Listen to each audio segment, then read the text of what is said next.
반갑습니다. 주식으로 세상을 이해하는 시간입니다. 2026년 1월 정말 정신없이 정보가 쏟아지고 있죠? 혹시 이 정보의 홍수 속에서 방향을 잃지는 않으셨나요? 걱정 마세요. 저희가 딱 일주일 동안 나온 증권사 리포트 100개 이상을 싹 다 분석해서 여러분의 포트폴리오를 위한 가장 확실하고 명쾌한 지도를 그려드리겠습니다. 자, 시작하기 전에요. 중요한 안내 말씀 먼저 드릴게요. 저희가 드리는 이 모든 내용은 정보 제공을 위한 참고용입니다. 특정 종목을 사시거나 파시라고 추천하는 게 절대 아니에요. 모든 투자의 최종 결정과 그에 따른 책임은 투자자 여러분 본인에게 있다는 점 꼭 기억해 주시기 바랍니다. 이거 정말 우리 투자자들의 숙제 아닌가요? 매일 아침마다 리포트가 정말 수십 개씩 쏟아지잖아요. 솔직히 이걸 언제 다 읽고 있겠어요? 거의 불가능하죠. 그러다 보면 정보의 홍수 속에서 그냥 길을 잃어버리기 십상이에요. 그래서 저희가 그 힘든 일을 대신해 드렸습니다. 핵심만 딱딱 뽑아서 가장 효율적으로 전달해 드리는 거. 그게 바로 이번 저희 분석의 목표입니다. 저희가 1월 12일부터 17일까지 나온 리포트 100개가 넘는 걸 다 들여다봤는데요. 보니까 크게 세 덩어리로 나뉘더라고요. 특정 산업, 즉 섹터를 분석한 리포트가 40%로 제일 많았고요. 그 다음이 경제 전체를 보는 거시경제 리포트, 그리고 특정 기업을 콕 집어 분석한 개별 종목 리포트가 각각 30%씩 차지했습니다. 바로 이 구조가 시장을 위에서부터 아래로 훑어보는 이른바 탑다운 방식의 첫걸음이 되는 거죠. 오늘 우리가 같이 걸어갈 길 바로 이겁니다. 첫 번째, 거시경제라는 큰 그림을 보면서 지금 시장 분위기가 어떤지 한번 짚어볼 거고요. 두 번째, 그 안에서 어떤 산업, 어떤 섹터가 반짝반짝 빛나고 있는지 스포트라이트를 비춰볼 겁니다. 그리고 세 번째, 그래서 어떤 종목을 봐야 하는데 애널리스트들이 콕 집은 종목들을 깊게 파헤쳐 보고요. 마지막엔 이 모든 걸 종합해서 그래서 우린 뭘 해야 하나에 대한 실전 투자 계획까지 깔끔하게 정리해 드릴게요. 자, 모든 투자의 출발점은 뭐니 해도 바로 이 거시경제, 매크로 환경을 이해하는 겁니다. 숲 전체를 보지 않고 나무 하나에만 매달리면 길을 잃기 딱 좋잖아요. 과연 이번 주 시장을 둘러싼 가장 중요한 변수들은 뭐였을까요? 저희 분석은 보시는 것처럼 메리츠증권이나 대신증권 같은 믿을 만한 기관들의 리포트를 기반으로 하고 있습니다. 이번 주 매크로 리포트들을 쫙 훑어보니까요. 관통하는 핵심 키워드가 아주 명확하게 보이더라고요.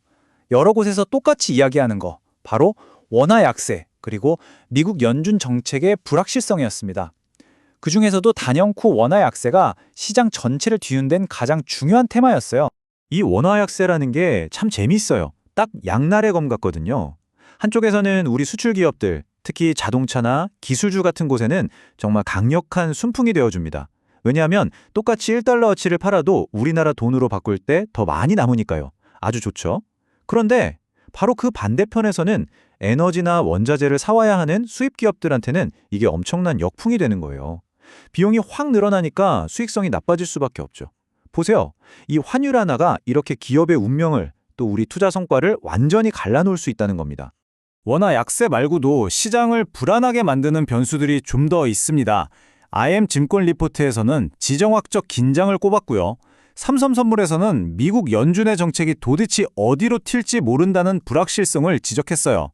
이런 복잡한 상황들을 보면 결국 시장이 수요와 공급이라는 가장 기본적이고 근본적인 경제 원리로 돌아가고 있다는 신호로도 읽을 수 있겠습니다. 자, 좋습니다. 이제 거시경제라는 큰 지도를 펼쳐봤으니까요. 이 지도 위에서 보물이 숨겨져 있을 만한 곳, 그러니까 유망한 산업 섹터로 한번 시야를 좁혀보겠습니다. 그 많고 많은 리포트들 속에서 애널리스트들은 과연 어떤 산업에 가장 뜨거운 러브콜을 보냈을까요? 보시는 것처럼 애널리스트들의 시선은 딱 세 군데로 모아졌습니다. 이번 주 최고의 스타는 단연 자동차 섹터였고요. 그 뒤를 화학 및 에너지, 그리고 기술 및 통신이 바짝 뒤쫓는 형국이었습니다. 이 세 산업이 바로 이번 주 시장의 주인공들이었던 셈이죠. 지금부터 하나씩 왜 이들이 주목받았는지 그 속사정을 한번 파헤쳐 보겠습니다. 하나투자증권 리포트 제목이 기가 막힙니다. 미래투자 결실의 서막. 이게 모든 걸 말해주죠. 자동차가 이제 그냥 굴러가는 쇳덩어리가 아니라 거대한 기술 플랫폼으로 진화하고 있다는 겁니다. 흥국증권 리포트를 보면 특히 기아가 신차를 내놓는 주기에 맞춰서 로보틱스 기술을 통합하는 점을 아주 높게 평가했어요. 그러니까 전기차라는 큰 파도 위에 AI와 로봇이라는 새로운 엔진까지 달았다는 얘기죠. 화학 섹터는 분위기가 조금 달라요. 조심스러운 낙관론이라고 할 수 있겠네요. LS증권은 OCI의 실적이 회복될 가능성이 보인다고 하면서 길고 어두웠던 석유화학업황에 드디어 턴어라운드 시그널이 켜졌다고 분석했습니다. 여기에 더해서 유진투자증권이 분석한 것처럼 중국의 정책 변화가 우리 기업들한테는 뜻밖의 이익이 될 수 있다는 점도 긍정적이고요. 물론 아직 안심하긴 이르지만 뭐랄까 어두운 터널 끝에서 빛이 보이기 시작한 그런 단계라고 할 수 있겠습니다. 자, 오늘의 마지막 주인공이죠. 기술 및 통신 섹터입니다. 여기서는 긍정적인 신호가 크게 두 가지가 잡혔어요. 첫째, 미래에셋증권에서는 통신사들이 2026년부터 비용을 아주 효율적으로 관리하면서 본격적으로 수익성이 좋아질 거라고 전망했고요.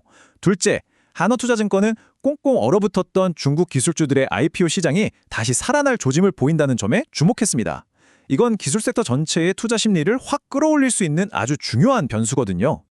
자, 드디어 분석의 마지막 단계입니다. 거시경제와 유망 섹터라는 이중 필터로 시장을 걸러봤으니까요. 이제 그 안에 숨어있는 진짜 보석, 옥석을 가려낼 차례입니다. 애널리스트들이 콕 집어서 이거다 하고 추천한 기업들은 과연 어디일까요? 이번 주에 가장 많은 스포트라이트를 받은 기업 중 하나, 바로 LG전자입니다. 키움증권에서 LG전자를 두고 쓴 표현이 정말 인상적이에요. 비온 뒤 맑음. 정말 시적이지 않나요? 힘든 시기는 이제 다 끝났고 2026년부터는 본격적으로 성장 가도에 오를 거라는 아주 강력한 신호입니다.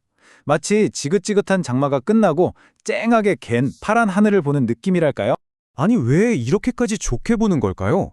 그 근거는 아주 명확합니다.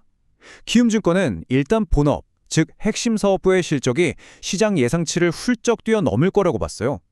여기에 하나투자증권은 LG전자의 미래 먹거리인 자동차 전장 사업과 로봇 싸움의 성장 잠재력이 어마어마하다고 평가했습니다. 한마디로 기존 사업은 안정적으로 돈을 벌고 신사업은 폭발적으로 성장하는 정말 이상적인 그림이 그려지고 있다는 거죠. 다음 타자는 게임 대장주 NC소프트입니다. SK증권에서 NC소프트를 두고 딱 한마디로 정리했어요. 진짜 실적은 1분기부터다. 모든 기대가 곧 나올 신작 게임이 대박을 터뜨리느냐 마느냐 여기에 다 걸려있다는 뜻이죠. 핵심은 아주 간단하고 명확합니다. NC소프트의 2020년 운명은 오로지 단 하나, 신작 게임의 흥행에 달려있습니다. SK증권은 특히 1분기가 그 성패를 가늠할 수 있는 결정적인 분기점이 될 거라고 분석하고 있어요. 투자자 입장에서는 그야말로 하이리스크 하이리턴, 뭐 아니면 도인 상황이지만 성공했을 때 보상이 그만큼 클 거라는 기대감이 주가에 녹아있는 거죠. 이 두 회사 말고도 눈여겨볼 만한 종목들이 몇 개 더 있었습니다. 앞에서 말씀드렸던 OCI는 화학업종의 턴어라운드를 이끌 선두주자로 꼽혔고요. 의료기기 업체인 클래시스는 2026년부터 다시 한번 도약할 거라는 분석, 그리고 광고회사 이노션은 CES 효과로 1분기 실적이 아주 좋을 거라는 기대감이 나왔습니다. 자, 여기까지 거시경제부터 개별 종목까지 시장을 아주 입체적으로 샅샅이 훑어봤습니다. 그럼 이제 가장 중요한 시간이죠. 이 모든 분석을 듣고 나서 그래서 우리는 이제 뭘 해야 할까요? 현명한 투자자 여러분을 위한 4단계 실행 계획을 제안해 드립니다. 첫째, 환율 같은 거시경제 변수를 계속 체크하면서 리스크를 관리해야 합니다. 둘째, 자동차나 기술처럼 명확한 성장 스토리가 있는 순풍이 불어주는 섹터의 비중을 늘리는 게 현명하겠죠. 셋째, 아무리 좋아 보여도 한 종목에 모든 걸 거는 몰빵 투자는 절대 금물입니다. 반드시 여러 종목으로 나눠서 분산 투자하셔야 하고요. 그리고 마지막, 이게 가장 중요합니다. 하루하루의 뉴스에 흔들리지 마시고 2026년이라는 큰 그림을 보는 장기적인 관점을 꼭 유지하셔야 합니다. 결국 시장의 온갖 소음과 뜬 소문소에서 우리가 진짜 믿어야 할 건 데이터뿐입니다. 그리고 이번 주 100개가 넘는 리포트라는 데이터가 우리에게 보여주는 건 명확해요.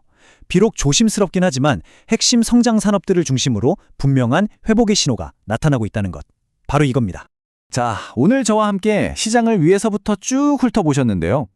이 분석을 듣고 나니 여러분의 포트폴리오에서 어떤 부분을 가장 먼저 다시 들여다보고 싶으신가요? 혹시 놓치고 있던 거시경제 리스크일까요? 아니면 새로운 성장 섹터를 내 포트폴리오에 담아보는 것일까요?